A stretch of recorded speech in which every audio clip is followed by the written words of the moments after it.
Hi all, welcome to ace app learning. നമ്മളിന്ന് October മാസത്തിലെ പ്രധാനപ്പെട്ട കറണ്ട് അഫയേഴ്സ് ആണ് പഠിക്കാൻ പോകുന്നത്. നമ്മൾ കഴിഞ്ഞ വീഡിയോയിലായിട്ട് സെപ്റ്റംബർ മാസത്തിൽ 2025 സെപ്റ്റംബർ മാസത്തിലെ പാർട്ട് 1 and 2 വിവിധ മേഖലകളിലായിട്ട് നമ്മൾ ഡിസ്കസ് ചെയ്തിട്ടുണ്ട്. സോ അതേ ഒരു സ്ട്രാറ്റജി തന്നെയാണ് നമ്മൾ ഇവിടെയും യൂസ് ചെയ്യുന്നത്.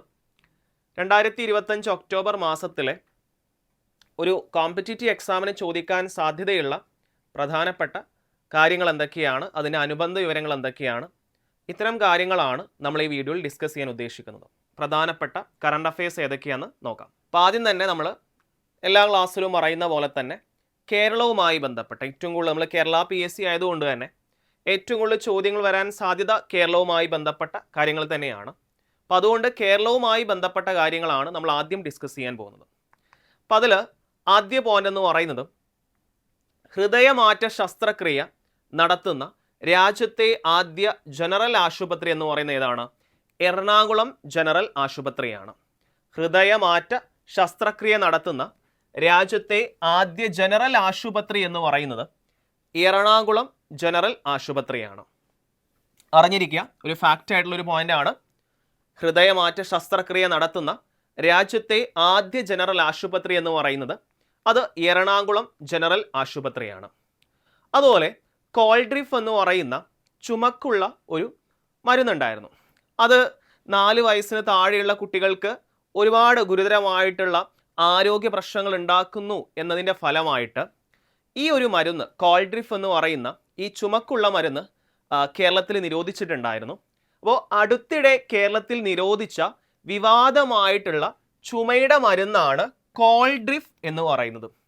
കുട്ടികൾക്ക് ഗുരുതരമായിട്ടുള്ള ആരോഗ്യ പ്രശ്നങ്ങൾ ഉണ്ടാക്കുന്നു എന്ന കാരണത്താലാണ് ഇത് നിരോധിച്ചിട്ടുള്ളത്. ഇനി 2025 ബജറ്റിൽ അവതരിപ്പിച്ചൊരു പ്രഖ്യാപനമായിരുന്നു, ഒരു പദ്ധതിയായിരുന്നു പ്രധാനമന്ത്രി ധൻ ധാന്യ കൃഷി യോജന എന്ന് പറയുന്നത്. പ്രധാനമന്ത്രി ധൻ ധാന്യ കൃഷി യോജന എന്ന് പറയുന്നത്. അപ്പോൾ ഇതിൻ്റെ ഭാഗമായിട്ട് രാജ്യത്തെ വിവിധ ജില്ലകളെ, ഏകദേശം 100ഓളം ജില്ലകളെ, ഏകദേശമല്ല കറക്റ്റ് 100 ജില്ലകളെ അവിടെ എന്താണ് ആ ഒരു കൃഷിയുമായി ബന്ധപ്പെട്ട് അവിടെ ഒരു കൃഷിയിൽ ഒരു മുന്നേറ്റം കൊണ്ടുവരിക എന്ന ഉദ്ദേശത്തോടെയാണ് ഈ പദ്ധതി 2025 ബജറ്റിൽ കൊണ്ടുവന്നിട്ടുള്ളത്. ഈ ഒരു ചോദ്യം എത്ര ജില്ലകളെയാണെന്ന് ഓർത്തിരിക്കുക, അത് ഒരു പക്ഷേ ചോദ്യമായിട്ട് മാറാൻ സാധ്യതയുണ്ട്. എത്ര ജില്ലകളാണ് ഈ പദ്ധതിക്ക് കീഴിൽ വരുന്നത് എന്നുകൂടെ നിങ്ങൾ അറിഞ്ഞിരിക്കുക. 100 ജില്ലകളാണ്. അപ്പോൾ അതിൻ്റെ ഫലമായിട്ട് കേരളത്തിൽ ഏതൊക്കെ ജില്ലകളെയാണ് സെലക്ട് ചെയ്തിട്ടുള്ളത്? കേരളത്തിൽ ഏതൊക്കെ ജില്ലകളെയാണ് സെലക്ട് ചെയ്തിട്ടുള്ളത്? വടക്കൻ ജില്ലകളായിട്ടുള്ള കാസർഗോഡ്, കണ്ണൂർ, കോഴിക്കോട്, ഈ 3 ജില്ലകളെയാണ് പ്രധാനമന്ത്രി ധൻ ധാന്യ യോജന പദ്ധതി പ്രകാരം ഉൾപ്പെടുത്തിയിട്ടുള്ളത്. Kasaragod, Kannur, Kozhikode. May be odd one out ആയിട്ടോ അല്ലെങ്കിൽ ഈ ഒരു ചോദ്യത്തിൽ തന്നെ ഈ 100 ജില്ലകൾ എന്ന് പറയുന്ന ആ ഒരു നമ്പർ ചോദ്യമായിട്ടോ വരാൻ സാധ്യതയുണ്ട്. അപ്പോൾ അതുകൊണ്ട് കൃത്യമായിട്ട് നിങ്ങളത് മനസ്സിലാക്കുക. ഓക്കെ ആണല്ലോ? ഇനി വളരെ ഇമ്പോർട്ടൻ്റ് ആയിട്ടുള്ള ഒരു കറണ്ട് അഫെയർ ആണ്. ഏഷ്യയിലെ ഏറ്റവും വലിയ ഡിസൈനർ സുവോളജിക്കൽ പാർക്ക് ഉദ്ഘാടനം ചെയ്തത് എവിടെയാണ്? 2025 ഒക്ടോബർ 28 ആ ഡേറ്റ് ഓർത്തിരിക്കണം, ചോദിക്കാൻ സാധ്യതയുണ്ട്. അപ്പോൾ ഏഷ്യയിലെ തന്നെ, ഏഷ്യൻ ഭൂഖണ്ഡത്തിലെ തന്നെ ഏറ്റവും വലിയ designer zoological park Thrissur zoological പാർക്കാണ്. ഇത് ഉദ്ഘാടനം ചെയ്തത് നമ്മുടെ മുഖ്യമന്ത്രി ആയിട്ടുള്ള പിണറായി വിജയനാണ്. ഇത് ഉദ്ഘാടനം ചെയ്ത ഡേറ്റ് ആണ് 2025 October 28. 2025 October 28 Thrissur zoological park Pinarayi Vijayan ഉദ്ഘാടനം ചെയ്യുന്നത് എന്നുകൂടെ അറിഞ്ഞിരിക്കുക. അതുപോലെ നമ്മുടെ വിദ്യാഭ്യാസ മേഖല ഓരോ ദിനം കൂടുന്തോറും നല്ല രീതിയിൽ മുന്നേറ്റം കൈവരിക്കുകയാണ്. അതിൻ്റെ ഭാഗമായിട്ട് നമ്മുടെ രാജ്യത്ത് ആദ്യമായിട്ട്, അത് കേരളത്തിൽ, ഒരു LP സ്കൂള് ഫുൾ AC ആക്കി മാറ്റുവാണ്. ഓക്കെ, അപ്പോൾ അത് മലപ്പുറം ജില്ലയിലെ ഒരു LP സ്കൂളാണ് ഫുള്ള് എയർ കണ്ടീഷൻ ആക്കി മാറ്റിയിട്ടുള്ളത്. സോ ആ സ്കൂളിൻ്റെ പേരെന്താണ്? Melmuri Muttippadi government LP school Malappuram. ഇതിൻ്റെ പ്രത്യേകത എന്ന് പറഞ്ഞു കഴിഞ്ഞാൽ രാജ്യത്ത് ആദ്യമായിട്ടാണ് ഒരു സ്കൂൾ ഫുൾ AC അല്ലേ. അപ്പോൾ ഓരോ കാലവും കടന്നു പോകും തോറും കേരളത്തിലെ വിദ്യാഭ്യാസ മേഖലയിലും അതിൻ്റെ സംവിധാനങ്ങളും ഒരുപാട് മുന്നേറ്റം കേരളത്തിൽ മാറ്റം ഉണ്ടാകുന്നുണ്ട്. അപ്പോൾ അതിൻ്റെ ഒരു സ്റ്റെപ്പ് തന്നെയാണ് തീർച്ചയായിട്ടും ഭാവിയിൽ. ഇപ്പോൾ LP സ്കൂളാണെങ്കിൽ ഭാവിയിൽ മുന്നോട്ട് പോകുന്തോറും സ്വാഭാവികമായിട്ടും വിദ്യാഭ്യാസ മേഖലയിലും ഈ ഒരു മാറ്റം നമുക്ക് കൂടുതൽ കാണാൻ സാധിക്കുന്നതാണ്. അതുപോലെ 2025 കേരള സ്കൂൾ ഗെയിംസിൽ പുതിയ 3 ഇനങ്ങൾ കൂടി ഉൾപ്പെടുത്തിയിരുന്നു. 2025 എന്ന് പറയുന്നത് 67ാമത് സംസ്ഥാന സ്കൂൾ കായികമേളയായിരുന്നു. അപ്പോൾ അതിൽ ഉൾപ്പെടുത്തിയിട്ടുള്ള 3 ഇനങ്ങളാണ്. ഒന്ന് കളരിപ്പയറ്റ്, യോഗ, ഫെൻസിങ്. അപ്പോൾ 67ാമത് സ്കൂൾ കായികമേളയിൽ ഇടം നേടിയ മത്സര ഇനങ്ങളാണ് ഒന്ന് കളരിപ്പയറ്റ്, മറ്റൊന്ന് യോഗ, അടുത്തത് ഫെൻസിങ് എന്ന് പറയുന്നത്. ഓക്കെ ആണല്ലോ. നമുക്ക് അടുത്ത ചോദ്യത്തിലേക്ക് പോവാം. അടുത്തത് ഇത് നമ്മുടെ PSCയുമായി ബന്ധപ്പെട്ട ഒരു ചോദ്യം തന്നെയായിരുന്നു. അതായത് 2024 LSTDയുടെ എക്സാം നടന്നത്. അപ്പോൾ അതിനുശേഷം പഞ്ചായത്ത് സെക്രട്ടറിയുടെ നിയമനങ്ങളൊക്കെ നടക്കുന്നുണ്ട്. അപ്പോൾ നിങ്ങളെപ്പോലെ തന്നെ ഒരു ഉദ്യോഗാർത്ഥി പരീക്ഷയ്ക്ക് വേണ്ടി തയ്യാറെടുക്കുകയാണ്. ആ പരീക്ഷയിൽ നല്ല മാർക്ക് നേടി അവർ LSTD സെക്രട്ടറി ആയിട്ട് മാറുകയാണ്. അപ്പോൾ അവർ മറ്റൊരു നേട്ടം കൂടി കൈവരിക്കുകയാണ്. സംസ്ഥാനത്തെ ഏറ്റവും പ്രായം കുറഞ്ഞ പഞ്ചായത്ത് സെക്രട്ടറി എന്ന് പറയുന്ന ആ ഒരു നേട്ടം ഒരു PSC ഉദ്യോഗാർത്ഥി പിന്നീട് ഒരു ചരിത്രത്തിൻ്റെ ഭാഗമായിട്ട് മാറുകയാണ്. ഗൗരി ആർ ലാൽജി എന്ന് പറയുന്ന 23 വയസ്സുള്ള ഒരു കുട്ടിയാണ്, അല്ലെങ്കിൽ ഉദ്യോഗാർത്ഥിയാണ്. പിന്നീട് എന്തായിട്ട് മാറുന്നത്, സംസ്ഥാനത്തിൻ്റെ ഏറ്റവും പ്രായം കുറഞ്ഞ പഞ്ചായത്ത് സെക്രട്ടറി ആയിട്ട് മാറുന്നത് അരീക്കോട് പഞ്ചായത്തിലാണ് അവർ എന്തായിട്ടുള്ളത്, ഈ LSTD സെക്രട്ടറി ആയിട്ട് നിയമനം ലഭിച്ചിട്ടുള്ളത്. അപ്പോൾ നിങ്ങളെപ്പോലെ തന്നെ ഒരു ഉദ്യോഗാർത്ഥി പിന്നീട് കേരള ചരിത്രത്തിൻ്റെ ഭാഗമായിട്ട് മാറുകയാണ്. അപ്പോൾ ഇതുപോലെ നിങ്ങൾക്കും ഒരുപാട് മൈൽ സ്റ്റോൺസ്, ഇനിയും ഇതുപോലെയുള്ള പോസ്റ്റുകൾ വരും. സ്വാഭാവികമായിട്ടും ഇങ്ങനെയുള്ള മൈൽ സ്റ്റോൺസ് നിങ്ങൾക്കും നേടാൻ സാധിക്കട്ടെ. ഓക്കെ, അടുത്ത പ്രമാടം കുടിവെള്ള പദ്ധതി. പ്രമാടം കുടിവെള്ള പദ്ധതി എന്ന് പറഞ്ഞു കഴിഞ്ഞാൽ അച്ഛൻ കോവിലാർ എന്ന് പറയുന്ന നദിയിലെ പദ്ധതിയാണ്. അത് കുടിവെള്ളവുമായി ബന്ധപ്പെട്ട് പത്രത്തിൽ ഈയിടെയായിട്ട് ഒക്ടോബർ മാസത്തിൽ വന്നൊരു കറണ്ട് അഫെയർ ആയിരുന്നു. സോ അറിഞ്ഞിരിക്കുക, ഈ പ്രമാടം കുടിവെള്ള പദ്ധതി ഏത് നദിയിലാണ്, അത് അച്ഛൻ കോവിലാറിലാണ് എന്നുകൂടെ നിങ്ങൾ മനസ്സിലാക്കുക. അതുപോലെ മറ്റൊരു മെഡിക്കൽ കോളേജിനെ കുറിച്ചിട്ടാണ്. ഒരു ദിവസം തന്നെ പ്രധാനപ്പെട്ട 3 അവയവങ്ങൾ, അതായത് ഹൃദയം, ശ്വാസകോശം, വൃക്ക, ഒറ്റ ദിവസം കൊണ്ട് 3 പ്രധാനപ്പെട്ട മനുഷ്യ ശരീരത്തിലെ 3 പ്രധാനപ്പെട്ട അവയവങ്ങൾ, ഹൃദയം, ശ്വാസകോശം, വൃക്ക, ഈ 3 പ്രധാനപ്പെട്ട അവയവങ്ങൾ മാറ്റിവെച്ച ആശുപത്രിയാണ് ഏതെന്ന് പറയുന്നത് കോട്ടയം മെഡിക്കൽ കോളേജ്. ഈ കോട്ടയം മെഡിക്കൽ കോളേജാണ് ഒറ്റ ദിവസം കൊണ്ട് 3 പ്രധാന അവയവങ്ങൾ മാറ്റിവെക്കുന്നത്. ഓക്കെ ആണല്ലോ. ഇനി നേരത്തെ പറഞ്ഞ 67ാമത് കേരള സ്കൂൾ ഗെയിംസിൻ്റെ ഭാഗ്യചിഹ്നം എന്ന് പറയുന്നത്, സ്കൂൾ ഒളിമ്പിക്സിൻ്റെ ഭാഗ്യചിഹ്നം എന്ന് പറയുന്നത് തങ്കു എന്ന് പറയുന്ന മുയലാണ്. ഓക്കെ, കേരള സ്കൂൾ ഒളിമ്പിക്സ് ഭാഗ്യചിഹ്നം എന്താണ്? തങ്കു എന്ന് പറയുന്ന മുയലാണ്. അതുപോലെ തന്നെ ഇതിൻ്റെ അംബാസിഡർ എന്ന് പറയുന്നത് ക്രിക്കറ്റ് താരമായിട്ടുള്ള സഞ്ജു വി സാംസൺ ആണ്. കേരള സ്കൂൾ ഒളിമ്പിക്സിൻ്റെ അംബാസിഡർ എന്ന് പറയുന്ന ആരാണ്? സഞ്ജു വി സാംസൺ ആണ്. ഇതിൻ്റെ ഭാഗ്യചിഹ്നം എന്ന് പറയുന്നത് എന്താണ്? തങ്കു എന്ന് പറയുന്ന മുയലാണ്. അതുപോലെ 2025 ഒക്ടോബർ മാസത്തിൽ നമ്മുടെ ഇപ്പോഴത്തെ പ്രസിഡന്റ് ആയിട്ടുള്ള ദ്രൗപദി മുർമു ശബരിമല സന്ദർശിച്ചിരുന്നു. ഈ ശബരിമല സന്ദർശിക്കുന്ന 2ാമത്തെ രാഷ്ട്രപതിയാണ്. ആദ്യ വനിതാ രാഷ്ട്രപതി. ഓക്കെ, ആദ്യ വനിതാ രാഷ്ട്രപതിയാണ്. എന്നാൽ എത്രാമത്തെ രാഷ്ട്രപതിയാണെന്ന് ചോദിച്ചു കഴിഞ്ഞാൽ 2ാമത്തെ രാഷ്ട്രപതിയാണ്. 73 VV ഗിരിയും എന്ത് ചെയ്തിട്ടുണ്ടായിരുന്നു? ഈ ശബരിമല സന്ദർശിച്ചിട്ടുണ്ടായിരുന്നു. അപ്പോൾ അത് വളരെ പ്രധാനപ്പെട്ട പോയിന്റാണ്. ശബരിമല സന്ദർശിക്കുന്ന ആദ്യ വനിതാ രാഷ്ട്രപതിയാണ് ദ്രൗപദി മുർമു എന്ന് പറയുന്നത്. പക്ഷേ എത്രാമത്തെ രാഷ്ട്രപതി എന്ന് പറയുന്ന സമയത്ത് 2ാമത്തെ രാഷ്ട്രപതിയാണ്. ഒന്ന് VV ഗിരിയാണ്. അതുപോലെ തന്നെ 2ാമത്തെ ആളെന്ന് പറയുന്നത് ദ്രൗപദി മുർമു ആണ്. ഇനി കർഷകരുടെ ഡിജിറ്റൽ വിവരങ്ങളും ഓരോ സീസണിലും കൃഷിയിടത്തെയും വിളകളെയും പറ്റി സർവേ നടത്തി വിവരശേഖരണം നടത്തുന്ന പ്രവർത്തനമാണ് ഡിജിറ്റൽ ക്രോപ്പ് സർവേ എന്ന് പറയുന്നത്. അപ്പോൾ ഇത് ഡിജിറ്റലി കർഷക വിവരങ്ങൾ എന്താണ്, കർഷകരുമായി ബന്ധപ്പെട്ട വിവരങ്ങൾ, കാർഷിക വിളകളെക്കുറിച്ചുള്ള വിവരങ്ങൾ, സോ ഇതൊക്കെ ഡിജിറ്റലി സ്റ്റോർ ചെയ്ത് വെക്കുന്ന സൗകര്യമാണ് ഡിജിറ്റൽ ക്രോപ്പ് സർവേ എന്ന് പറയുന്നത്. ആ ഒരു സിസ്റ്റത്തെ കുറിച്ച് അറിഞ്ഞിരിക്കുക, എന്താണ് അതിൻ്റെ ഉദ്ദേശ ലക്ഷ്യം എന്നുകൂടെ നിങ്ങൾ മനസ്സിലാക്കി വെക്കുക. KDISC അംഗീകരിച്ച കുട്ടികൾ തയ്യാറാക്കുന്ന സാധനങ്ങൾ വിൽക്കാൻ കുട്ടികൾക്ക് സൗകര്യമൊരുക്കിയിട്ടുള്ള കൊമേഴ്സ് പ്ലാറ്റ്ഫോമാണ് പ്യൂപ്പിൾ കാർട്ട് എന്ന് പറയുന്നത്. അപ്പോൾ കുട്ടികൾ തയ്യാറാക്കുന്ന സാധനങ്ങൾ അത് വിൽക്കാൻ ഒരു സംവിധാനം, ഒരു പ്ലാറ്റ്ഫോം ഒരുക്കുകയാണ്, ഒരു ഇ കൊമേഴ്സ് പ്ലാറ്റ്ഫോം ഒരുക്കുകയാണ്.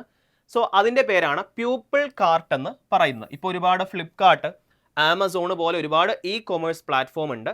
അപ്പോൾ ഈ കെ-ഡിസ്ക് എന്ന് പറയുന്ന നമ്മുടെ കേരള സർക്കാരുമായി ബന്ധപ്പെട്ട ഒരു സ്ഥാപനമാണ്. സോ അതിൻ്റെ അംഗീകാരം ലഭിച്ച കുട്ടികൾ തയ്യാറാക്കുന്ന സാധനങ്ങൾ വിൽക്കാനുള്ള ഒരു സൗകര്യമാണ്, ഒരു ഇ കൊമേഴ്സ് പ്ലാറ്റ്ഫോമാണ് പ്യൂപ്പിൾ കാർട്ട് എന്ന് പറയുന്നത്. ഇനി അടുത്ത 2 പോയിന്റ് എന്ന് പറയുന്നത് കേരളത്തിലെ 2 പ്രധാനപ്പെട്ട സ്ഥാപനങ്ങൾ. ഒന്ന് കോർപ്പറേഷനാണ്, അത് കൊല്ലം കോർപ്പറേഷനാണ്. മറ്റൊന്ന് കിഫ്ബി, അല്ലേ? നമ്മൾ വാർത്തകളിലൊക്കെ കിഫ്ബി ഫണ്ട് ഉപയോഗിച്ചിട്ടാണ് ഈ ഒരു സംവിധാനം, ഈ റോഡ് നിർമ്മിച്ചിട്ടുള്ളത്, ഈ പദ്ധതി നിർമ്മിച്ചിട്ടുള്ളത് എന്ന രീതിയിൽ നിങ്ങൾ കേട്ടിട്ടുണ്ടാവും. ഈ 2 പ്രധാനപ്പെട്ട സ്ഥാപനങ്ങളുടെയും 25 വർഷം തികയുകയാണ് 2025. ഏതൊക്കെയാണ്? ഒന്ന് കേരളത്തിലെ 6 കോർപ്പറേഷനുകളിൽ ഒന്നാമത്തെ ഒരു കോർപ്പറേഷനായിട്ടുള്ള കൊല്ലം കോർപ്പറേഷനും, അതുപോലെ തന്നെ കിഫ്ബി, അല്ലേ? നമ്മുടെ ഒരു കേരള സർക്കാരിൻ്റെ ഇൻവെസ്റ്റ്മെൻറ്റുമായി ബന്ധപ്പെട്ട KIIFB, Kerala investment fund board എന്ന് പറയുന്ന ആ ഒരു ബോർഡിൻ്റെ 25 വർഷം തികയുകയാണ് 2025 എന്ന് പറയുന്നത്. ഓക്കെ, സോ ഈ 2 പ്രധാനപ്പെട്ട സ്ഥാപനങ്ങൾ, ഒന്ന് നമ്മുടെ വികസനവുമായി ബന്ധപ്പെട്ടും മറ്റൊന്ന് തദ്ദേശ സ്വയംഭരണ സ്ഥാപനവുമാണ് കോർപ്പറേഷൻ. സോ ഈ 2 സ്ഥാപനങ്ങളുടെയും 25 വർഷം തികയുന്ന വർഷമാണ് 2025 എന്ന് പറയുന്നത്. ഇനി നമ്മൾ പറഞ്ഞു 2025 സ്കൂൾ കായികമേള നടന്നത് തിരുവനന്തപുരം ജില്ലയിലാണ്. അത് ഞാൻ മുൻപ് പറഞ്ഞിട്ടില്ല, അതിൻ്റെ ഭാഗ്യചിഹ്നവും അംബാസഡറിനെ കുറിച്ചൊക്കെ പറഞ്ഞിരുന്നു. അതുപോലെ തന്നെ 2026 സംസ്ഥാന കായികമേള നടക്കുന്നത് കണ്ണൂർ ജില്ലയിലാണ്. ഓക്കെ, 2025 കഴിഞ്ഞു പോയ, അതായത് ഈ വർഷം നടന്നിട്ടുള്ള സംസ്ഥാന സ്കൂൾ കായികമേള നടന്നത് അത് തിരുവനന്തപുരം ജില്ലയിലാണ്. എന്നാൽ അടുത്ത വർഷം 2026 സ്കൂൾ കായികമേള നടക്കുന്നത് കണ്ണൂരിലാണ്. ഇനി കേരളത്തിലെ ആദ്യത്തെ ഭിന്നശേഷി സൗഹൃദ ഇൻഡോർ സ്റ്റേഡിയം പാലക്കാട് ജില്ലയിലെ ഒറ്റപ്പാലത്താണ്. ഓക്കെ, ഈ ഒറ്റപ്പാലത്തെ ഡിഫൻസ് പാർക്കിനെ കുറിച്ചൊക്കെ പലപ്പോഴും PSC പരീക്ഷകളിൽ ചോദ്യം വന്നിട്ടുണ്ട്. കേരളത്തിലെ ഡിഫൻസ് പാർക്ക് എവിടെയാണ് സ്ഥിതി ചെയ്യുന്നത്? കിൻഫ്രക്ക് കീഴിലുള്ള ഡിഫൻസ് പാർക്ക് എവിടെയാണ് സ്ഥിതി ചെയ്യുന്നത്? എവിടെയാണ്? അത് ഒറ്റപ്പാലത്താണ്, പാലക്കാട് ജില്ലയിൽ. അതുപോലെ തന്നെ കേരളത്തിലെ ആദ്യ ഭിന്നശേഷി സൗഹൃദ ഇൻഡോർ സ്റ്റേഡിയവും എവിടെയാണ്? ഒറ്റപ്പാലത്താണ് സ്ഥിതി ചെയ്യുന്നത്.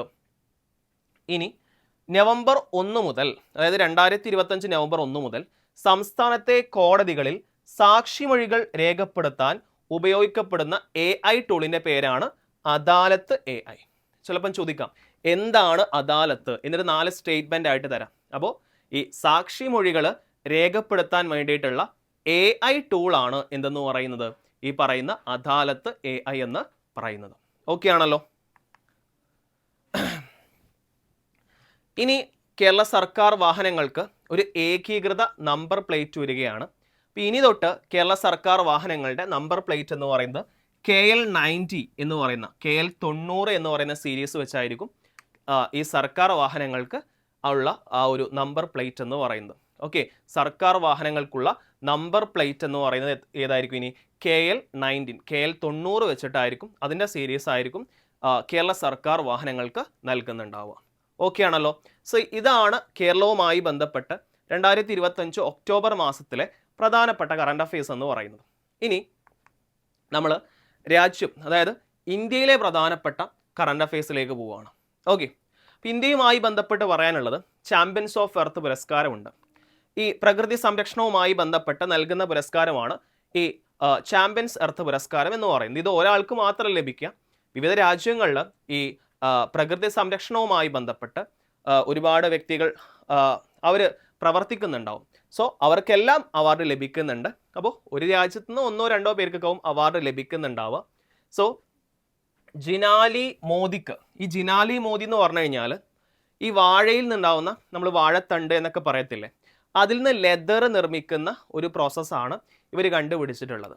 ഓക്കെ, വാഴത്തണ്ടിൽ നിന്നും ലെതർ നിർമ്മിക്കുന്ന ഒരു പ്രോസസ്സാണ് ഈ ജിനാലി മോദി എന്ന് പറയുന്ന വ്യക്തി. അതിനാണ് ആ കണ്ടുപിടുത്തം, ആ ഒരു എസ്റ്റാബ്ലിഷ്മെൻറ്റ്, ആ ഒരു പ്രകൃതി സംരക്ഷണവുമായി ബന്ധപ്പെട്ട കാര്യത്തിനാണ് ഈ ജിനാലി മോദിക്ക് ചാമ്പ്യൻസ് ഓഫ് ദി എർത്ത് പുരസ്കാരം ലഭിച്ചിട്ടുള്ളത്. അതുപോലെ രാജ്യത്ത് ആദ്യമായിട്ട് ഒരു കടൽ പശു സംരക്ഷണ കേന്ദ്രം, ഒരു റിസർവ് വരികയാണ്. അത് ഏത് സംസ്ഥാനത്താണെന്ന് ചോദിക്കാം. എവിടെയാണ്? തമിഴ്നാട്ടിലാണ്. രാജ്യത്ത് ആദ്യമായിട്ട് ഒരു സംസ്ഥാനത്ത് എന്ത് വരുവാണ്, കടൽ പശു സംരക്ഷണ റിസർവ് വരുവാണ്. അതിന് IUCN അംഗീകാരം ലഭിക്കുകയാണ്. അപ്പോൾ ആ ലഭിച്ചത് ഏത് സംസ്ഥാനത്തെ റിസർവിനാണ്? ഏതാണ്? തമിഴ്നാട്ടിലാണ്. ഇനി രാജ്യത്ത് ആദ്യമായിട്ട് നദിക്കടിയിലൂടെ ഒരു തുരങ്കം വരികയാണ്. സോ അത് ഏത് നദിക്കടിയിലൂടെയാണെന്ന് ചോദിച്ചു കഴിഞ്ഞാൽ ഇന്ത്യയിലെ ഏറ്റവും പ്രധാനപ്പെട്ട ഒരു നദിയായിട്ടുള്ള ബ്രഹ്മപുത്ര നദി അല്ലേ. അപ്പോൾ എവിടെയാണെന്ന് മനസ്സിലാക്കാമല്ലോ. ബ്രഹ്മപുത്ര എന്ന് പറയുന്ന സമയത്ത് ആ തുരങ്കം ഏത് സംസ്ഥാനത്തായിരിക്കും? അസമിൽ തന്നെയാണ്.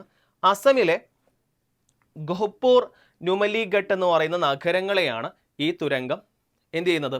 ഇപ്പോൾ നമ്മൾ കുതിരാൻ തുരങ്കം, ഇനി വയനാട് ജില്ലയിൽ തുരങ്കം വരികയാണ്. അതിൻ്റെ പദ്ധതികൾ മുന്നോട്ടായിട്ട് നടക്കുന്നുണ്ട് അല്ലേ. അപ്പോൾ അതുപോലെ തന്നെ രാജ്യത്ത് ആദ്യമായിട്ട് നദിക്കടിയിലൂടെ ഒരു തുരങ്കം വരികയാണ്. ഏത് നദി എന്ന് ചോദിക്കുമ്പോൾ ബ്രഹ്മപുത്ര നദിയിലാണ് വരുന്നത്. അപ്പോൾ ഇത് ഏത് സംസ്ഥാനത്താണെന്ന് ചോദ്യം വരാം. ഏതാണ്? അസമിലാണ്. അസമിലെ ഗോഹ്പൂർ, നുമലിഗഡ് എന്ന് പറയുന്ന നഗരങ്ങളെയാണ് ഈ തുരങ്കം എന്ത് ചെയ്യുന്നത്, ബന്ധിപ്പിക്കുന്നത് എന്നുകൂടെ നിങ്ങൾ മനസ്സിലാക്കാം. ഓക്കെ ആണല്ലോ. അടുത്തത് 2023 റിപ്പോർട്ട് അനുസരിച്ച് ഇന്ത്യയിലെ ഏറ്റവും സുരക്ഷിതമായിട്ടുള്ള മഹാനഗരം ഏതാണ്? കൊൽക്കത്തയാണ്. അപ്പോൾ പലപ്പോഴും ഇപ്പോൾ 2025 2023 റിപ്പോർട്ട് പ്രകാരമാണ്. പല റിപ്പോർട്ടും ചിലപ്പം പുറത്തുവിടാൻ അല്പം ലേറ്റ് ആവും. അപ്പോൾ അതുകൊണ്ട് തന്നെ 2023 റിപ്പോർട്ട് പ്രകാരം ഇന്ത്യയിലെ ഏറ്റവും സുരക്ഷിതമായ മഹാനഗരം ഏതാണ്? കൊൽക്കത്ത. ഐ തിങ്ക് ഇതൊരു PYQ ആണ്. ഈ ഒരു ചോദ്യം ഒരു PSC പരീക്ഷയിൽ ചോദിച്ചിട്ടുണ്ട്. ഓക്കെ, സോ 2023 റിപ്പോർട്ട് അനുസരിച്ച് ഇന്ത്യയിലെ ഏറ്റവും സുരക്ഷിതമായിട്ടുള്ള മഹാനഗരമാണ് കൊൽക്കത്ത എന്ന് പറയുന്നത്. ഇനി ഇന്ത്യയിൽ ആദ്യമായിട്ട് ഒരു ഡിജിറ്റൽ ഗ്രീൻ വിമാനത്താവളം വന്നിട്ടുണ്ട്. നവി മുംബൈയിലാണ് വന്നിട്ടുള്ളത്. അപ്പോൾ എന്താണ് ഗ്രീൻ ഡിജിറ്റൽ അല്ലെങ്കിൽ ഡിജിറ്റൽ ഗ്രീൻ എയർപോർട്ട് എന്ന് പറഞ്ഞു കഴിഞ്ഞാൽ, ഒന്ന് ഡിജിറ്റൽ നമുക്കറിയാലോ, പേപ്പർലെസ് ആയിട്ടുള്ള വർക്കിംഗ്, പേപ്പർ ഉപയോഗിക്കാതെ വർക്കിംഗ്. പിന്നെ ഗ്രീൻ എന്ന് പറയുമ്പോൾ സ്വാഭാവികമായിട്ടും അത് പ്രകൃതി സംരക്ഷണവുമായി ബന്ധപ്പെട്ട വേർഡാണ്. സോ ഈ രണ്ട് ക്രൈറ്റീരിയാസ് അനുസരിച്ചുകൊണ്ട് പ്രവർത്തിക്കുന്ന രാജ്യത്തിലെ ആദ്യ എയർപോർട്ടാണ് നവി മുംബൈ ഇൻ്റർനാഷണൽ എയർപോർട്ട് എന്ന് പറയുന്നത്. ഇത് 2025 ഒക്ടോബർ 8, നമ്മൾ നേരത്തെ ഒക്ടോബർ 28 പഠിച്ചിരുന്നു, തൃശ്ശൂർ സുവോളജിക്കൽ പാർക്ക് ഉദ്ഘാടനം ചെയ്ത ദിവസം. ഇവിടെ ഒക്ടോബർ 8 ആണ്. അത് നരേന്ദ്രമോദിയാണ് ഉദ്ഘാടനം ചെയ്തിട്ടുള്ളത്. ഇനി വ്യോമസേന ശേഷി റാങ്കിങ്ങിൽ ചൈനയെ മറികടന്ന് ഇന്ത്യ 3-ാം സ്ഥാനത്ത്. അപ്പോൾ വ്യോമസേന റാങ്കിങ് എന്ന് പറയുന്ന സമയത്ത് ഓരോ രാജ്യങ്ങൾക്കും ഒരു എയർഫോഴ്സ് കപ്പാസിറ്റി ഉണ്ടാവും. സോ അതിൽ ഇന്ത്യയുടെ റാങ്ക് കറൻ്റ്ലി 3 ആണ്. ഇത് ചോദിക്കാം. സോ സ്വാഭാവികമായിട്ടും നമ്മുടെ മനസ്സിൽ ചോദ്യം ഉണ്ടാവും, ഏതൊക്കെയാണ് ആദ്യ 2 രാജ്യങ്ങൾ? സോ ഏറ്റവും ഏറ്റവും ശക്തമായിട്ടുള്ള വ്യോമസേനയുള്ള രാജ്യമാണ് USA എന്ന് പറയുന്നത്. അമേരിക്കക്കാണ് ഏറ്റവും കൂടുതൽ ശക്തമായിട്ടുള്ള വ്യോമസേനയുള്ളത്. അത് കഴിഞ്ഞാൽ റഷ്യയാണ് നെക്സ്റ്റ് എന്ന് പറയുന്നത്. ഇനി 3-ാം സ്ഥാനമാണ് ഇന്ത്യ. ഇന്ത്യ ആക്ച്വലി 4-ാമത്തെ പൊസിഷനിലായിരുന്നു. ചൈനയെ മറികടന്നുകൊണ്ടാണ്, നമ്മുടെ അയൽ രാജ്യമായിട്ടുള്ള ചൈനയെ മറികടന്നുകൊണ്ടാണ് ഇന്ത്യ ഈ പൊസിഷനിൽ 3rd പൊസിഷനിൽ എത്തുന്നത്. സോ ഇതാണ് അതിൻ്റെ റാങ്കിങ്. ഫസ്റ്റ് USAക്കാണ് ഏറ്റവും ഹയർ ആയിട്ടുള്ള കപ്പാസിറ്റി ഉള്ളത് വ്യോമസേനയുടെ കാര്യത്തിൽ. അതുപോലെ തന്നെ സെക്കൻഡ് റഷ്യയാണ്, 3rd ഇന്ത്യയാണ്. ഇനി 2025 ഡിസംബർ 4 നമ്മുടെ തിരുവനന്തപുരം ശംഖുമുഖത്ത് നാവികസേനാ ദിനത്തിൻ്റെ ഭാഗമായിട്ട് എയർ ഷോ ഒക്കെ നടന്നിരുന്നു അല്ലേ. സോ ആദ്യമായിട്ടാണ് കേരളം ഇതുപോലെ ഒരു നാവികസേനാ ദിനത്തിന് ആതിഥേയത്വം വഹിക്കുന്നത്. അപ്പോൾ എവിടെയായിരുന്നു? തിരുവനന്തപുരം ശംഖുമുഖത്തായിരുന്നു ഈ ഒരു ഷോ എന്ന് പറയുന്നത്. സോ അത് ഉദ്ഘാടനം ചെയ്യുന്നത് പ്രധാനമന്ത്രിയാണ്, നരേന്ദ്രമോദിയാണ് മുഖ്യ അതിഥി എന്ന് പറയുന്നത്. കേരളം വേദിയാകുന്നത് ഇതാദ്യമാണ്. അത് ഞാൻ ഓൾറെഡി പറഞ്ഞല്ലോ. അപ്പോൾ ഇത് നല്ലൊരു ചോദ്യമാണ്. ഇത് വളരെ ഇമ്പോർട്ടൻ്റ് ആണ്. അടുത്ത പരീക്ഷയിൽ ചോദിക്കാൻ ചാൻസ് ഉണ്ട്. ഡിസംബർ 4 നാവികസേനാ ദിനത്തോടനുബന്ധിച്ച് തിരുവനന്തപുരം ജില്ലയിലെ ശംഖുമുഖത്ത് എന്തുണ്ടായിരുന്നു? നേവിയുടെ പല പെർഫോമൻസ് ഉണ്ടായിരുന്നു. സോ അതിൻ്റെ അതിൻ്റെ പ്രത്യേകത എന്ന് പറഞ്ഞു കഴിഞ്ഞാൽ കേരളം ആദ്യമായിട്ടാണ് ഇത്തരം ഒരു എക്സസൈസിന് എന്ത് ചെയ്യുന്നത്, വേദിയാകുന്നത്. കറക്റ്റ് പ്രോപ്പർ ലൊക്കേഷൻ പറയുകയാണെങ്കിൽ തിരുവനന്തപുരം ജില്ലയിലെ ശംഖുമുഖം. അതുപോലെ നമ്മുടെ ഔറംഗാബാദ് റെയിൽവേ സ്റ്റേഷൻ. അപ്പോൾ ഇന്ത്യയിലെ പല സ്റ്റേഷൻ്റെ, സ്റ്റേഡിയങ്ങളുടെ, ചരിത്ര പ്രധാനമായിട്ടുള്ള പല ബിൽഡിങ്ങുകളുടെ, സോ ഇതിൻ്റെയൊക്കെ പേരുകൾ മാറ്റിക്കൊണ്ടിരിക്കുന്നുണ്ട്. അപ്പോൾ അങ്ങനെ ഔറംഗാബാദ് റെയിൽവേ സ്റ്റേഷൻ്റെ പുതിയ പേരാണ് ഛത്രപതി സംഭാജി നഗർ സ്റ്റേഷൻ എന്ന് പറയുന്നത് കേട്ടോ. ഛത്രപതി സംഭാജി നഗർ സ്റ്റേഷൻ എന്ന് പറയുന്നത്. ഇനി സ്വിറ്റ്സർലൻഡിലെ ഐക്യു എയർ പുറത്തുവിട്ട മലിനീകരണം ഏറ്റവും കൂടുതലുള്ള നഗരങ്ങളിൽ ഒന്നാം സ്ഥാനത്ത് നമ്മുടെ ന്യൂഡൽഹിയാണ്. നമുക്കറിയാം, ഇപ്പോൾ വാർത്തകളൊക്കെ കേൾക്കുന്നുണ്ട്, ന്യൂഡൽഹിയിൽ ഒരുപാട് എയർ പൊല്യൂഷൻ നടക്കുന്നുണ്ട്. വളരെ ഗുരുതരമായ കണ്ടീഷനാണ് ന്യൂഡൽഹിയിലുള്ളത്. സോ സ്വിറ്റ്സർലൻഡ് എന്ന് പറയുന്ന രാജ്യത്തിലെ ഐക്യു എയർ എന്ന് പറയുന്ന അവർ പുറത്തിറക്കിയിട്ടുള്ള റിപ്പോർട്ട് പ്രകാരം ഏറ്റവും കൂടുതൽ മലിനീകരണം നടക്കുന്ന നഗരങ്ങളിൽ ഒന്നാം സ്ഥാനം ന്യൂഡൽഹിക്കാണ്. ഇനി 5ാം സ്ഥാനവും ഇന്ത്യയിലെ ഒരു പ്രധാനപ്പെട്ട നഗരമാണ്, അത് മുംബൈയാണ്. 5ാം സ്ഥാനം ഇതിനാണ്, മുംബൈക്കാണ്. ഓക്കെ. ഇനി ലോകത്തിലെ ഏറ്റവും ഉയരം കൂടിയ വാഹന ഗതാഗത യോഗ്യമായ പുതിയ റോഡാണ് മിംഗ്ല പാസ് എന്ന് പറയുന്നത്. ഇത് ലഡാക്കിലാണ്, കേന്ദ്രഭരണ പ്രദേശമായിട്ടുള്ള ലഡാക്കിലാണ് സ്ഥിതി ചെയ്യുന്നത്. ഓക്കെ. സഞ്ചാരയോഗ്യമായിട്ടുള്ള റോഡ്, ഉയരം കൂടിയ സഞ്ചാരയോഗ്യമായിട്ടുള്ള റോഡ് എവിടെയാണ്? മിംഗ്ല പാസ് ലഡാക്കിലാണ്. അതുപോലെ ഇന്ത്യയിലെ ഏറ്റവും വലിയ വ്യോമത്താവളം നിർമ്മിക്കുന്ന എവിടെയാണ്? മധ്യപ്രദേശിലെ ഖജുരാഹോയിലാണ്. നിങ്ങൾ ഈ സ്ഥലം അറിഞ്ഞില്ലെങ്കിലും എവിടെയാണ് അറിഞ്ഞിരിക്കുക. മധ്യപ്രദേശിലാണ് ഇന്ത്യയിലെ ഏറ്റവും വലിയ വ്യോമത്താവളം നിർമ്മിക്കുന്നത് എന്ന് മനസ്സിലാക്കുക. മധ്യപ്രദേശിലെ ഖജുരാഹോയിലാണ്. ഇനി ലോകത്തിലെ വനവിസ്തൃതിയിൽ ഇന്ത്യയുടെ സ്ഥാനം അറിഞ്ഞിരിക്കുക, 9ാം സ്ഥാനമാണ്. ലോകത്ത് വനവിസ്തൃതിയിൽ ഇന്ത്യയുടെ സ്ഥാനം എന്ന് പറയുന്നത് 9ാം സ്ഥാനമാണ്. കൃത്യമായിട്ടുള്ള അളവ് പറയുകയാണെങ്കിൽ 72.7 ദശലക്ഷം ഹെക്ടറായി കണക്കാക്കുന്നു. ഇത് ലോകത്തിലെ വനവിസ്തൃതിയുടെ ഏകദേശം 2%. ഓക്കെ. അപ്പോൾ ലോകത്തെ നമ്മൾ 100% കൺസിഡർ ചെയ്യുകയാണെങ്കിൽ ഇന്ത്യയിൽ അതിൻ്റെ 2% വനവിസ്തൃതി മാത്രമാണ് ഉള്ളത്. ഓക്കെ. കൃത്യമായിട്ട് പറയുകയാണെങ്കിൽ 72.7 ദശലക്ഷം ഹെക്ടറാണ് വനവിസ്തൃതി എന്ന് പറയുന്നത്. അതുപോലെ ഏറ്റവും കൂടുതൽ 9 എന്ന് പറയുമ്പോൾ സ്വാഭാവികമായിട്ടും 1ാം സ്ഥാനത്ത് ഏതാണെന്നൊരു ചോദ്യം നിങ്ങളുടെ മനസ്സിലുണ്ടാവും. 1ാം സ്ഥാനം റഷ്യയിലാണ്. അതായത് ലോകത്തിലെ ഏറ്റവും കൂടുതൽ വനവിസ്തൃതിയുള്ള കണക്കിൽ 1ാം സ്ഥാനം. ഇത് കണക്കിലാണ്, ശതമാനത്തിലല്ല. നിങ്ങൾ പലപ്പോഴും ഇന്ത്യയുടെ ഫാക്ട് പഠിക്കുന്ന സമയത്ത് ഏറ്റവും കൂടുതൽ വനവിസ്തൃതിയുള്ള സ്റ്റേറ്റ് പഠിക്കും, ശതമാന അടിസ്ഥാനത്തിൽ പഠിക്കും. അപ്പോൾ അതുകൊണ്ട് തന്നെ ഇവിടെ എണ്ണത്തിലാണ്, വിസ്തൃതിയിലാണ്, അവിടെ ശതമാനത്തിലല്ല. ഓക്കെ ആണല്ലോ. സോ റഷ്യയിലാണ് ഏറ്റവും കൂടുതൽ വനവിസ്തൃതി ഉള്ളത്. ഇന്ത്യയുടെ സ്ഥാനം 9ാം സ്ഥാനമാണ് എന്ന് നിങ്ങൾ അറിഞ്ഞിരിക്കുക. ഓക്കെ. ശാസ്ത്ര സാങ്കേതിക രംഗത്ത് മികവ് തെളിയിക്കുന്നവർക്ക് കേന്ദ്ര സർക്കാർ നൽകുന്ന പരമോന്നത ബഹുമതിയാണ് രാഷ്ട്രീയ വിജ്ഞാൻ എന്ന് പറയുന്നത്. സോ അത് ലഭിച്ചിട്ടുള്ള മലയാളിയാണ് എൻ ജയൻ എന്ന് പറയുന്നത്. അദ്ദേഹത്തിന് മാത്രമല്ല, മലയാളി എന്ന് പറയുന്ന ഫാക്ടർ കൊണ്ടാണ് നമ്മൾ പഠിക്കുന്നത്. നിലവിൽ വിക്രം സാരാഭായ് സ്പേസ് സെൻറ്ററിൻ്റെ നെക്സ്റ്റ് ജനറേഷൻ ലോഞ്ച് വെഹിക്കിളിൻ്റെ പ്രൊജക്ട് ഡയറക്ടറായിട്ട് ഇയാൾ വർക്ക് ചെയ്യുന്നുണ്ട്. സോ രാഷ്ട്രീയ വിജ്ഞാൻ എന്ന് പറയുന്നത് കേന്ദ്ര മന്ത്രാലയം ശാസ്ത്ര സാങ്കേതിക രംഗത്തെ മികവ് തെളിയിക്കുന്നവർക്ക് നൽകുന്ന പുരസ്കാരമാണ് രാഷ്ട്രീയ വിജ്ഞാൻ എന്ന് പറയുന്നത്. സോ അത് ലഭിച്ചിട്ടുള്ള മലയാളിയാണ് എൻ ജയൻ എന്ന് പറയുന്നത്. അദ്ദേഹം VSSCയുടെ ഇപ്പോഴത്തെ നെക്സ്റ്റ് ജനറേഷൻ ലോഞ്ച് വെഹിക്കിളിൻ്റെ പ്രൊജക്ട് ഡയറക്ടറാണ്. അതുപോലെ റഫേൽ യുദ്ധവിമാനത്തിൽ പറക്കുന്ന ആദ്യ രാഷ്ട്രപതി ആരാണ്? ദ്രൗപദി മുർമു ആണ്. റഫേൽ യുദ്ധവിമാനം എന്ന് പറഞ്ഞു കഴിഞ്ഞാൽ അതൊരു PSC ചോദ്യം തന്നെയാണ്. ഈ റഫേൽ യുദ്ധവിമാനം ഏത് രാജ്യത്തു നിന്നാണ് ഇന്ത്യ കടമെടുത്തിട്ടുള്ളത്, അല്ലെങ്കിൽ ഇന്ത്യ വാങ്ങിയിട്ടുള്ളത്? കടമെടുക്കുകയല്ല, ഇന്ത്യ വാങ്ങിയിട്ടുള്ളത്. ഏത് രാജ്യമാണ്? ഫ്രാൻസിൻ്റെ നിർമ്മിതിയാണ് റഫേൽ യുദ്ധവിമാനം എന്ന് പറയുന്നത്. സോ ഈ ഫ്രാൻസിൽ നിന്നാണ് ഇന്ത്യ ഈ റഫേൽ യുദ്ധവിമാനം വാങ്ങിയിട്ടുള്ളത്.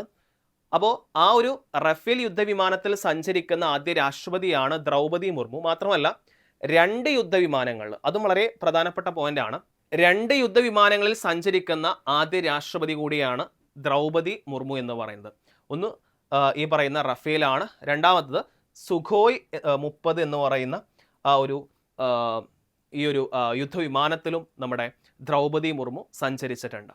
അപ്പോൾ 2 യുദ്ധവിമാനങ്ങളിൽ സഞ്ചരിക്കുന്ന രാജ്യത്തെ ആദ്യ രാഷ്ട്രപതി കൂടിയാണ് ദ്രൗപദി മുർമു. അതുപോലെ റഫേൽ യുദ്ധവിമാനത്തിൽ സഞ്ചരിക്കുന്ന ആദ്യ പ്രസിഡന്റാണ് ദ്രൗപദി മുർമു എന്ന് പറയുന്നത്. റഫേൽ യുദ്ധവിമാനം ഇന്ത്യ വാങ്ങിച്ച രാജ്യമാണ് ഫ്രാൻസ്. PYQ ആണ്, അറിഞ്ഞിരിക്കുക കേട്ടോ. ഫ്രാൻസിൽ നിന്നാണ് ഇന്ത്യ റഫേൽ യുദ്ധവിമാനം വാങ്ങിയിട്ടുള്ളത്. Okay, France, Rafale. ഓക്കെ. ഇനി നമ്മുടെ രാജ്യത്ത് ഇത് ഒരു ചോദ്യമായിട്ട് മാറാൻ ചാൻസ് ഉണ്ട്. തിരഞ്ഞെടുപ്പ് ഡ്യൂട്ടിക്കായി ഉദ്യോഗസ്ഥരെ നിയമിക്കുന്നതുമായി ബന്ധപ്പെട്ട എല്ലാ പ്രവർത്തനങ്ങളും സുഗമമാക്കാൻ ഈ ഡ്രോപ്പ് സോഫ്റ്റ്വെയർ, ഇത് വളരെ ഇമ്പോർട്ടൻ്റ് ആണ്. അടുത്ത പരീക്ഷകളിൽ ചോദിക്കാൻ ചാൻസ് ഉണ്ട്. ഇത്തരം ഇലക്ഷനുമായി ബന്ധപ്പെട്ടുള്ള സജ്ജീകരണങ്ങളെക്കുറിച്ചും സംവിധാനങ്ങളെക്കുറിച്ചും പലപ്പോഴും PSC പരീക്ഷകളിലെ ചോദ്യമായിട്ട് മാറാൻ സാധ്യതയുണ്ട്. സോ അതുകൊണ്ട് ഇത് വളരെ ഇമ്പോർട്ടൻ്റ് ആയ ചോദ്യമാണ്. അപ്പോൾ തിരഞ്ഞെടുപ്പ് പ്രവർത്തനങ്ങൾ സുഗമമായി നടപ്പിലാക്കാൻ വേണ്ടിയിട്ടുള്ള ഒരു സോഫ്റ്റ്വെയർ ആണ് ഈ ഡ്രോപ്പ് എന്ന് പറയുന്നത്.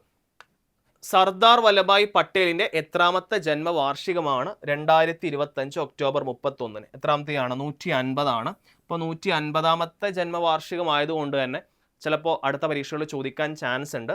150ാമത്തെ ജന്മവാർഷികമാണ് 2025 ഒക്ടോബർ 31 ഓക്കെ ആചരിക്കുന്നത്. ഇനി നമ്മൾ വേൾഡുമായി ബന്ധപ്പെട്ട കറണ്ട് അഫയേഴ്സ് ആണ് ഡിസ്കസ് ചെയ്യുന്നത്. അപ്പോൾ നമ്മൾ കേരളം പഠിച്ചു, ഇന്ത്യ പഠിച്ചു, വേൾഡുമായി ബന്ധപ്പെട്ട് ഇനി നമ്മൾ ഓരോ മേഖലയിലോട്ട് കടന്നു പോകുന്ന സമയത്ത് നല്ല കണ്ടന്റ് കുറയാം. അത് കാരണം എന്ന് വെച്ച് കഴിഞ്ഞാൽ ഞാൻ പറഞ്ഞല്ലോ, കേരള PSC എന്ന് പറയുമ്പോൾ സ്വാഭാവികമായിട്ടും ആദ്യം പ്രിഫറൻസ് കേരളത്തിന് തന്നെയാണ്. കേരളവുമായി ബന്ധപ്പെട്ട് എന്ത് പ്രധാനപ്പെട്ട വാർത്തകൾ നടന്നാലും അത് ചോദ്യമായിട്ട് മാറാനുള്ള ചാൻസ് വളരെ ഹൈ ആണ്.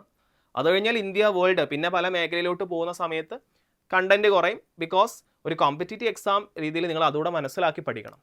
ഓക്കെ, അപ്പോൾ അതുകൊണ്ട് വേൾഡിൽ നമുക്ക് പറയാനുള്ളത് മിസ്സീസ് യൂണിവേഴ്സ് 2025 കിരീടം നേടിയിട്ടുള്ള ഇന്ത്യക്കാരിയാണ് ഷെറി സിംഗ് എന്ന് പറയുന്നത്. അപ്പോൾ മിസ്സീസ് യൂണിവേഴ്സ് 2025 നടക്കുന്നത് ഫിലിപ്പീൻസിലെ മനിലയിലാണ്.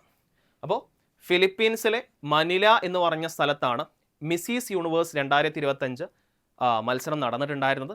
അത് നേടിയിട്ടുള്ള നോയിഡയിൽ നിന്നുള്ള ഷെറി സിംഗ് ചരിത്രം കുറിച്ചു. ഓക്കെ, അപ്പോൾ നിങ്ങൾ മനസ്സിലാക്കുക, ആ വ്യക്തി അറിഞ്ഞിരുന്നാൽ മതി, സ്ഥലമൊന്നും അറിഞ്ഞിരിക്കേണ്ട.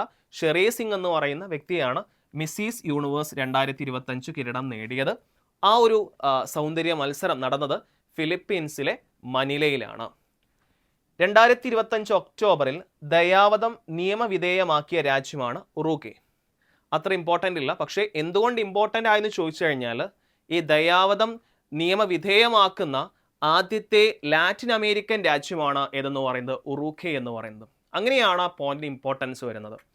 ജസ്റ്റ് ഒരു പോയിന്റായിട്ട് വായിക്കുകയാണെങ്കിൽ ലെസ് ഇമ്പോർട്ടൻ്റ് ആണ്. പക്ഷേ അവിടെ ആ പോയിന്റിന് ഇമ്പോർട്ടൻസ് വരുന്നത് എപ്പോഴാണെന്ന് വെച്ച് കഴിഞ്ഞാൽ ഈ ഒരു ദയാവധം നിയമവിധേയമാക്കുന്ന ആദ്യത്തെ ലാറ്റിൻ അമേരിക്കൻ രാജ്യമാണ് ഉറുഗ്വേ എന്ന് പറയുന്നത്. അതാണ് ആ പോയിന്റിൻ്റെ ഇമ്പോർട്ടൻസ് എന്ന് പറയുന്നത്. ഓക്കെ, അടുത്തത് വളരെ ഇമ്പോർട്ടൻ്റ് ആയിട്ടുള്ള ചോദ്യമാണ്. കാരണം ഫ്രാൻസിലെ ഒരു പ്രധാനപ്പെട്ട മ്യൂസിയം നല്ല രീതിയിൽ കവർച്ച ചെയ്യപ്പെട്ടിരുന്നു. അപ്പോൾ 2025 ഒക്ടോബറിൽ നെപ്പോളിയൻ്റെ ആഭരണം കവർച്ച ചെയ്യപ്പെട്ട ലോകത്തിലെ ഏറ്റവും വലിയ മ്യൂസിയമാണ് ലുവാർ മ്യൂസിയം എന്ന് പറയുന്നത്. അല്ലേ, ഫ്രഞ്ച് വിപ്ലവമൊക്കെ പഠിക്കുന്ന സമയത്ത് വളരെ പ്രധാനപ്പെട്ട വ്യക്തിയാണ് നെപ്പോളിയൻ എന്ന് പറയുന്നത്. സോ അദ്ദേഹത്തിൻ്റെ ആഭരണമെല്ലാം കവർച്ച ചെയ്യപ്പെട്ടിട്ടുള്ള ഫ്രാൻസിലെ മ്യൂസിയമാണ് ലുവാർ മ്യൂസിയം എന്ന് പറയുന്നത്. ഇത് വളരെ ഇമ്പോർട്ടൻ്റ് ആണ്. തീർച്ചയായിട്ടും അടുത്ത പരീക്ഷയിൽ ചോദ്യമായിട്ട് വരാൻ സാധ്യതയുള്ള ഒരു പോയിന്റാണ്. കൃത്യമായിട്ട് മനസ്സിലാക്കുക, ലുവാർ മ്യൂസിയം ഫ്രാൻസ്. 2025 ഒക്ടോബറിൽ പുറത്തു വന്ന വായു ഗുണനിലവാര സൂചിക പ്രകാരം ലോകത്തെ ഏറ്റവും മലിനമായ നഗരം. നേരത്തെ നമ്മൾ പഠിച്ചത് ന്യൂഡൽഹി ഏറ്റവും മലിനമായ നഗരം ഉണ്ടായിരുന്നു. അത് സ്വിറ്റ്സർലൻഡിലെ IQ എയർ പുറത്തുവിട്ട സൂചിക പ്രകാരമാണ്. മാറരുത്, ഇത് വായു നിലവാര സൂചിക വേറെ ഒരു സൂചികയാണ്. സോ അത് പ്രകാരം ഏറ്റവും കൂടുതൽ മലിനീകരിക്കപ്പെട്ട നഗരം ഏതാണ്? ലാഹോറാണ്. നമ്മൾ നേരത്തെ ന്യൂഡൽഹിയുടെയും മുംബൈയുടെയും കാര്യം പറഞ്ഞിരുന്നു.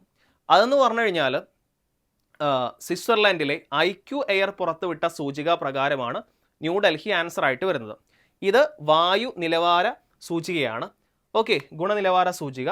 സോ ആ പട്ടികയിൽ ഒന്നാം സ്ഥാനമേ, അതായത് ഏറ്റവും മലിനമായിട്ടുള്ള നഗരമാണ് പാകിസ്ഥാന് തലസ്ഥാനമായിട്ടുള്ള ലാഹോർ എന്ന് പറയുന്നത്. ഇനി 2025 ഒക്ടോബറിൽ ഏത് രാജ്യവുമായാണ് ഇന്ത്യ സമ്പൂർണ്ണ സാമ്പത്തിക കരാറിൽ, വ്യാപാര കരാറിൽ ഒപ്പിട്ടത്? ഏതാണ്? UK ഇന്ത്യ സമ്പൂർണ്ണ സാമ്പത്തിക വ്യാപാര കരാറിൽ ഒപ്പിട്ടിട്ടുള്ളത്. ഓക്കെ, ഇനി ഇത് ഒരു PYQ ആണ്, റീസെൻ്റ്ലി ആസ്ക്ഡ് ക്വസ്റ്റ്യൻ ആണ്. ലോകത്തിലെ ഏറ്റവും വേഗതയേറിയ ബുള്ളറ്റ് ട്രെയിൻ എന്ന റെക്കോർഡ് ചൈനയുടെ CR450 സ്ഥാപിച്ചു.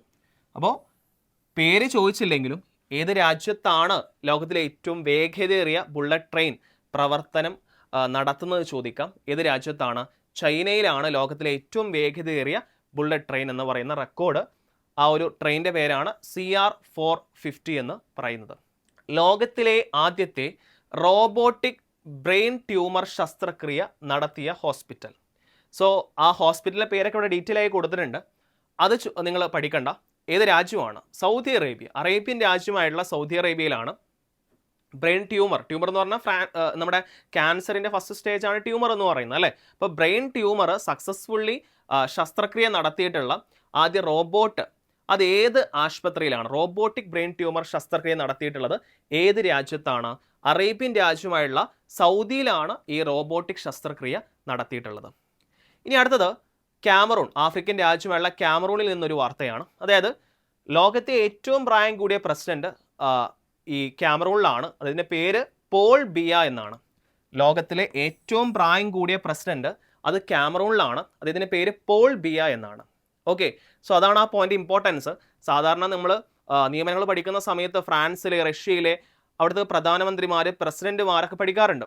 ഓക്കെ, ഇവിടെ അത്രത്തോളം ഇമ്പോർട്ടൻ്റ് ഉള്ള രാജ്യമല്ല ക്യാമറൂൺ. പക്ഷെ എന്തുകൊണ്ട് ഇമ്പോർട്ടൻ്റ് ആയി? അദ്ദേഹമാണ് ലോകത്തിൽ നിലവിലുള്ളതിൽ ഏറ്റവും പ്രായം കൂടിയ പ്രസിഡന്റ്. ഇന്ന് ജീവിച്ചിരിക്കുന്ന വ്യക്തികളിൽ ഏറ്റവും പ്രായം കൂടിയ പ്രസിഡന്റ് ഏത് രാജ്യത്തിനാണ്? ക്യാമറൂണിനാണ്. അതിൻ്റെ പേരെന്താണ്? പോൾ ബിയ എന്നാണ് ആ ഒരു പ്രസിഡന്റിൻ്റെ പേരെന്ന് പറയുന്നത്. സോ ഈ വീഡിയോയിൽ നമ്മൾ പ്രധാനപ്പെട്ട കേരളം, ഇന്ത്യ, വേൾഡ് തുടങ്ങിയ മേഖലയിലെ പ്രധാനപ്പെട്ട കറണ്ട് അഫെയർസ്, അതായത് കോമ്പറ്റീറ്റീവ് എക്സാമിന് ചോദിക്കാൻ സാധ്യതയുള്ള ചോദ്യങ്ങൾ നമ്മൾ കൃത്യമായിട്ട് പഠിച്ചിട്ടുണ്ട്. അതിൻ്റെ അനുബന്ധ വിവരങ്ങളും അതിനോടുകൂടെ അറിഞ്ഞിരിക്കേണ്ട കാര്യങ്ങളൊക്കെ കുറച്ച് ഫാക്റ്റുകളായിട്ടുള്ള ഹിസ്റ്ററി, അതുപോലെ ഫാക്റ്റുകളൊക്കെ നമ്മൾ പറഞ്ഞിട്ടുണ്ടായിരുന്നു. അപ്പോൾ ഇത് കൃത്യമായിട്ട് മനസ്സിലായെന്ന് വിചാരിക്കുന്നു. അപ്പോൾ ഇത് ഒക്ടോബർ മാസത്തിലെ ആദ്യ ക്ലാസ്സാണ്. ഇനിയും ഒരുപാട് മേഖലകളുണ്ട്. സ്പോർട്സ്, സയൻസ് ആൻഡ് ടെക്നോളജി, ഹോസ്റ്റുകൾ, അപ്പോയിൻമെൻറ്റ്സ്, ഇങ്ങനെ വിവിധ മേഖലകളിലെ കറണ്ട് അഫെയർസ് കൂടെ നമുക്ക് പഠിക്കേണ്ടതുണ്ട്. നമുക്കത് അടുത്ത ക്ലാസ്സിൽ ഡിസ്കസ് ചെയ്യാം. അപ്പോൾ ഈ ക്ലാസ്സിനെ കുറിച്ചുള്ള അഭിപ്രായം തീർച്ചയായിട്ടും കമൻറ്റ് ബോക്സിൽ രേഖപ്പെടുത്തുക. വീഡിയോ ഇഷ്ടമായെങ്കിൽ തീർച്ചയായിട്ടും ലൈക്ക് ചെയ്യുക. എന്തെങ്കിലും സജഷൻസ് ഒക്കെ ഉണ്ടെങ്കിൽ തീർച്ചയായിട്ടും അത് കമൻറ്റ് ബോക്സിൽ അറിയിക്കാൻ മടിക്കരുത്. ഓക്കെ, നിങ്ങളുടെ സജഷൻസ് തന്നെയാണ് നമ്മുടെ ഒരു നല്ലതാണെങ്കിൽ തീർച്ചയായിട്ടും നമ്മളത് നടപ്പാക്കും. ഓക്കെ, ആദ്യമായിട്ടാണ് ക്ലാസ് കാണുന്നെങ്കിൽ തീർച്ചയായിട്ടും ലൈക്ക് ചെയ്യുക. PSC പ്രിപ്പയർ ചെയ്യുന്ന നിങ്ങളുടെ ഫ്രണ്ട്സിലേക്ക് വീഡിയോ ഷെയർ ചെയ്യുക. നോട്ട് എഴുതി പഠിക്കുന്നവരെ കൃത്യമായിട്ട് നോട്ട് എഴുതി പഠിച്ച് ഹൈലൈറ്റ് ചെയ്ത് പഠിക്കുക. ഓക്കെ, സോ അടുത്ത ക്ലാസ്സിൽ നമുക്ക് ഒക്ടോബർ മാസത്തിലെ പ്രധാനപ്പെട്ട കറണ്ട് അഫെയർസ്, മറ്റ് കറണ്ട് അഫെയർസ് പഠിക്കാം. എല്ലാവർക്കും താങ്ക് യു.